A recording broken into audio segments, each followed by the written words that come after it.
जय माता दी दोस्तों, आपके अपने चैनल धर्म साधना में आपका बहुत बहुत स्वागत है। माँ भगवती दुर्गा की कृपा आप और आपके पूरे परिवार पर सदा सर्वदा बनी रहे।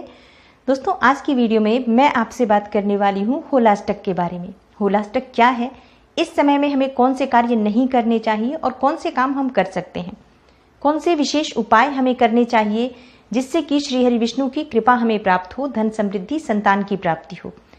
इस विशेष समय में यानी कि जो होलाष्टक का जो समय होता है, इस समय में नए व्रत की शुरुआत कर सकते हैं क्या, उद्यापन कर सकते हैं या नहीं, ये आपके प्रश्न हैं जिनके जवाब मैं इस वीडियो में देने वाली हूं। तो वीडियो को पूरा ज़रूर देखें और अगर आपको आज की वीडियो अच्छी लगे तो प्लीज़ इसे लाइक कर दीजिए और ज़्यादा से ज़्यादा इस वीडियो को शेयर कीजिए।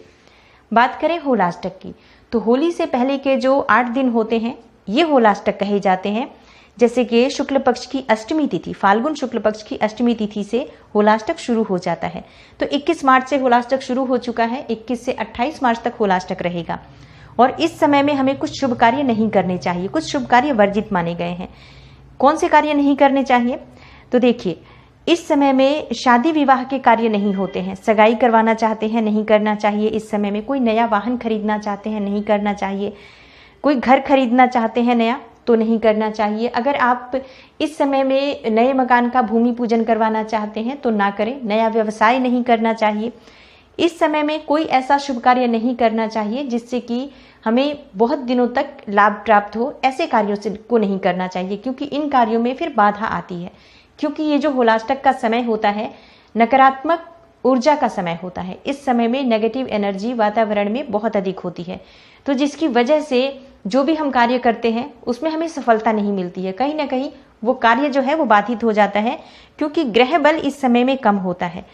क्या कारण है कि ये कार्य नहीं करने चाहिए, तो देखिए, ऐसी मान्यता है, जैसे इस बारे में एक पौराणिक कथा है कि भक्त प्रहलाद श्री हरि विष्णु के भक्त थे और उनके पिता हिरण्यकशिपु को ये बात बिल्कुल भी पसंद नहीं थी कि वो हिरण्यकशिपु को छोड़कर और भगवान श्री हरि विष्णु की भक्ति करें। तो वो उनके लिए हमेशा मना करते थे कि आप मेरा नाम लो, मेरे नाम जपो, भगवान श्री हरि विष्णु का नाम नहीं जपना है।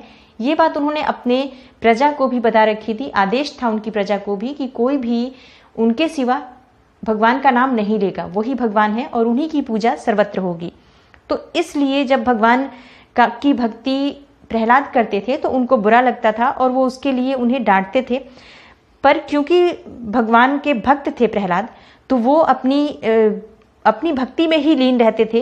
वो अपने पिता की बात नहीं मानते थे। इससे हिरण्यकशिपु बहुत क्रोधित हुए और उन्होंने बहुत समझाने की कोशिश की। जब ये नहीं माने प्रहलाद, तब उन्होंने बंदी बना लिया प्रहलाद को फाल्गुन शुक्ल पक्ष की अष्टमी तिथि को, और उनको मृत्यु के लिए तरह तरह से यातनाएं देने लगे, कष्ट देने लगे। परंतु प्रहलाद विचलित नहीं हुए और इस दिन से प्रतिदिन, मतलब अष्टमी से लेकर और प्रतिदिन प्रहलाद को मृत्यु देने के लिए बहुत सारे प्रयास हिरण्यकशिपु ने किए। लेकिन ईश्वर की भक्ति में लीन थे प्रहलाद, तो भगवान उनकी मदद करते थे, जिसकी वजह से वो हर बार जीवित बच जाते थे। 7 दिन बीत गए इसी तरह से। तब 8वें दिन अपने भाई की ये परेशानी देखकर उनकी बहन होलिका ने कहा कि मैं इसे अपने गोद में लेकर अग्नि में बैठ जाऊंगी और ये भस्म हो जाएगा, क्योंकि होलिका को ये वरदान था कि वो आग में नहीं जलेंगी।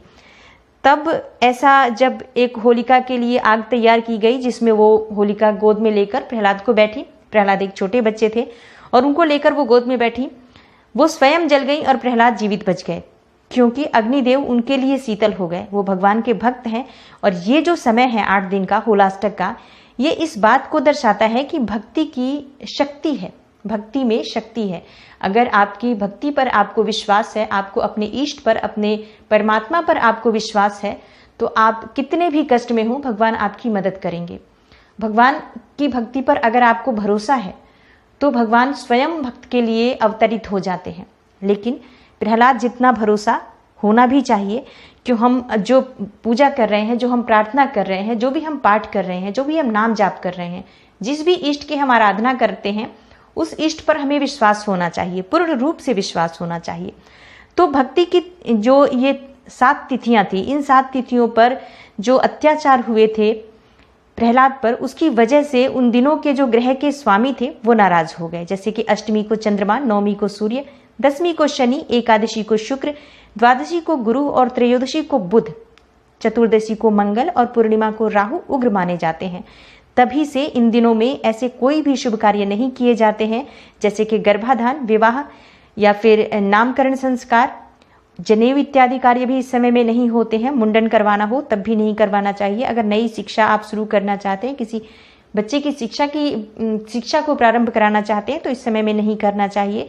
गृह प्रवेश इत्यादि कार्य इस समय में नहीं किए जाते हैं। ये जो शुभ कार्य, जिन कामों के लिए ये ग्रह बल चाहिए, वो नहीं करने चाहिए, क्योंकि इस विशेष समय में अगर आप कोई काम करते हैं, इस तरह का नया काम शुरू करना चाहते हैं, तो वो सफल नहीं हो पाता है। और क्या हमें नहीं करना चाहिए? देखिए, इस समय में आपको खुले बालों में रात को नहीं सोना चाहिए। कंघी करने के बाद अपने बालों को इधर उधर नहीं फेंकना चाहिए। रात में कपड़े घर के बाहर नहीं छोड़ने चाहिए। जैसे कि आपने अगर कपड़े डाले हैं बाहर सूखने के लिए, तो शाम से पहले उन्हें उतार लें। किसी के घर का अन्न भी नहीं खाना चाहिए। अगर बहुत कोई पर्सनल हो तभी उसके घर आप भोजन करें, अन्यथा किसी के घर भी खाना नहीं खाना चाहिए इन दिनों में। नए कपड़े भी नहीं पहनने चाहिए, और नए कपड़े खरीद सकते हैं आप, लेकिन पहनना नहीं चाहिए इन दिनों में। कोई नया व्यापार शुरू नहीं करना चाहिए, कोई नया काम नहीं शुरू करना चाहिए, और कोई भी नया बिजनेस नहीं करना चाहिए इस समय में। बस 8 दिन का समय है, इसके बाद आप कभी भी कर लें। ये सब कार्य नहीं करना चाहिए, क्योंकि इस समय में एक तो तांत्रिक क्रियाएं भी बहुत अधिक बढ़ जाती हैं। आप देखेंगे कई जगह पर लोग इस तरह के तंत्र मंत्र करके और कुछ चीजें सड़क पर डाल देते हैं, चौराहों पर डाल देते हैं, चौक पर डाल देते हैं। तो इस तरह की चीज़ों से आपको बचना चाहिए, और आप स्वयं इन चीज़ों को बिल्कुल भी ना करें। लेकिन अगर कोई करता है, कहीं आपको इस तरह की सामग्री दिखाई देती है, तो आप साइड से निकल जाएं, बिल्कुल भी उसको लांघ कर जाने का प्रयास ना करें। अपने घर की साफ सफाई पूरी तरह से रखें, क्योंकि ये समय बहुत नकारात्मक है। तो जितना अधिक आप अपने घर की साफ सफाई रखेंगे, उतनी सकारात्मक ऊर्जा आपके घर में रहेगी।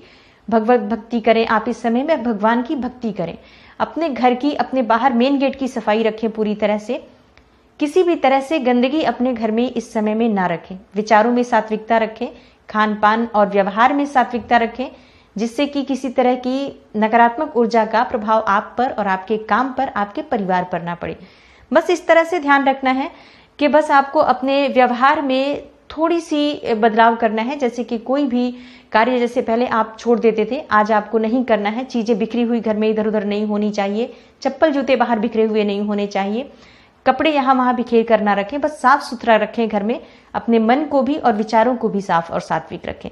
तो ये समय बहुत अच्छा है भक्ति के लिए। इस समय में अगर आप भगवान का नाम लेते हैं, भगवान के नाम का स्मरण करते हैं, तो बहुत श्रेष्ठ रहता है और बहुत अधिक शुभ फल की प्राप्ति होती है इस समय में भगवत भक्ति से। अब आते हैं आपके प्रश्नों पर। नए व्रत की शुरुआत करें या नहीं करें? तो देखिए, ये समय नकारात्मक ऊर्जा का समय है।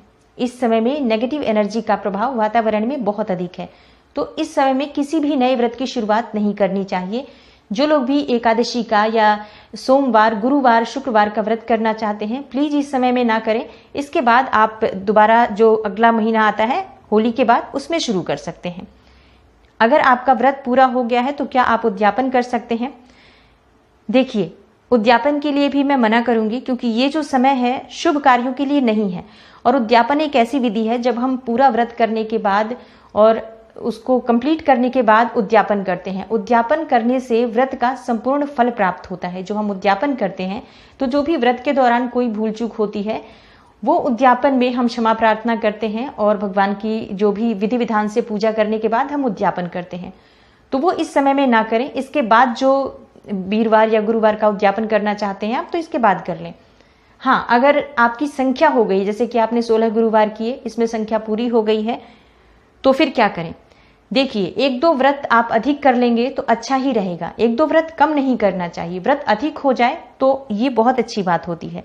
तो आप होली के बाद व्रत का उद्यापन करें। इस होलाष्टक के समय में व्रत का उद्यापन नहीं करना चाहिए। तो इस तरह से ये होलाष्टक का जो समय है, जिसमें मैंने आपको बताया कि ये कार्य आपको नहीं करने हैं। अब मैं बताती हूँ कि अगर आप इस समय को भगवान की कृपा पाना चाहते हैं, इस समय में धन समृद्धि पाना चाहते हैं, संतान प्राप्ति के लिए कुछ करना चाहते हैं, तो किस तरह से भगवान की आराधना करें। देखिए, ये समय भगवान श्री हरि विष्णु की भक्ति का है। इस समय जितना अधिक भगवान श्री हरि विष्णु के नाम का आप स्मरण करते हैं, अपने इष्ट के, अपने गुरु के नाम का स्मरण आप कर सकते हैं, उनके मंत्र का जाप कर सकते हैं। भगवान श्री हरि विष्णु की आराधना से धन संपत्ति समृद्धि की प्राप्ति होती है। संतान की प्राप्ति होती है। तो विष्णु सहस्त्र नाम का जाप आप इस समय में करें, भगवान श्री हरि विष्णु की विधिवत पूजा करें और उसके बाद उनके सामने शुद्ध घी का दीपक जलाकर पीले पुष्प अर्पित करके विष्णु सहस्त्र नाम का पाठ करें, या फिर इनके नाम का, जैसे कि भगवान श्री हरि विष्णु के मंत्र का जाप आप कर सकते हैं। ओम नमो भगवते वासुदेवाय नमः, इस मंत्र का जाप करें। लक्ष्मी प्राप्ति के लिए आप कनक धारा स्तोत्र का पाठ भी कर सकते हैं, श्री सूक्त का पाठ कर सकते हैं, लक्ष्मी सूक्त का पाठ कर सकते हैं। इसमें से कोई भी पाठ जो आप आसानी से कर सकते हैं, उच्चारण आपका अच्छा हो तो इस तरह से आप इसका पाठ कर सकते हैं। आप चाहें तो इस पाठ को सुन भी सकते हैं। अगर आप पाठ नहीं कर रहे हैं तो अधिक से अधिक संख्या में इन पाठ को अगर आप सुनते हैं तो भी आपको पुण्य फलों की प्राप्ति होती है।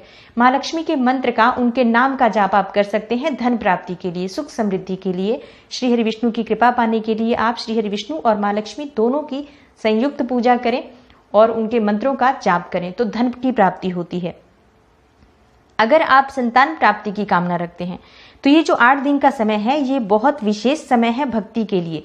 जितना अधिक आप भगवान के नाम का स्मरण करेंगे, जितना अधिक आप भगवान के करीब जाएंगे, उतना भगवान की कृपा आपको मिलेगी। तो भगवान श्री हरि विष्णु के स्वरूप की पूजा करें जो कि लड्डू गोपाल जी हैं, ठाकुर जी हैं। आप इनको प्रतिदिन स्नान कराएं, अभिषेक कराएं, इनको माखन मिश्री का भोग लगाएं, विधिवत पूजा करें और अधिक से अधिक इस समय में, इस 8 दिन के समय में आप संतान गोपाल मंत्र का जप करें। ओम देवकी सुत गोविंद वासुदेव जगतपते देहि में तनियम कृष्णम त्वामहम शरणम गतः। इस मंत्र का जाप आप अधिक से अधिक संख्या में करें। आप 1 माला करना चाहते हैं तो ठीक है, पर आप इससे अधिक करें, जैसे कि 11 माला कर लें, 21 माला कर लें, दोनों समय कर लें, सुबह शाम दोनों समय। इस समय में की गई पूजा, प्रार्थना और जप तप का बहुत अधिक फल प्राप्त होता है। तो ये 8 दिन अगर आप भगवान की कृपा चाहते हैं तो भगवान के नाम का स्मरण करें और उनके मंत्रों का जाप करें। इन सभी शुभ कार्यों को जो मैंने अभी आपको बताए हैं, इन्हें ना करके और आप भगवान श्री हरि विष्णु की आराधना करते हैं तो बहुत ही श्रेष्ठ फल आपको होलाष्टक में भी प्राप्त होता है। तो उम्मीद करती हूँ होलाष्टक से जुड़ी हुई ये संपूर्ण जानकारी आपको जरूर अच्छी लगेगी। आपके लिए हेल्पफुल हो वीडियो तो वीडियो को लाइक कर दीजिए, ज़्यादा से ज़्यादा इस वीडियो को शेयर कीजिए जिससे दूसरों को भी इस वीडियो का लाभ प्राप्त हो। और अगर आप इस चैनल पर पहली बार आए हैं, वीडियो आपको अच्छी लगती है तो चैनल को सब्सक्राइब जरूर कर लीजिए और बेल बटन को प्रेस कर लीजिए। इससे ये होगा कि इस तरह की सभी वीडियोज़ की नोटिफिकेशन आपको सबसे पहले मिलेगी। मैं मिलती हूँ आपसे अगली वीडियो में, तब तक के लिए नमस्कार।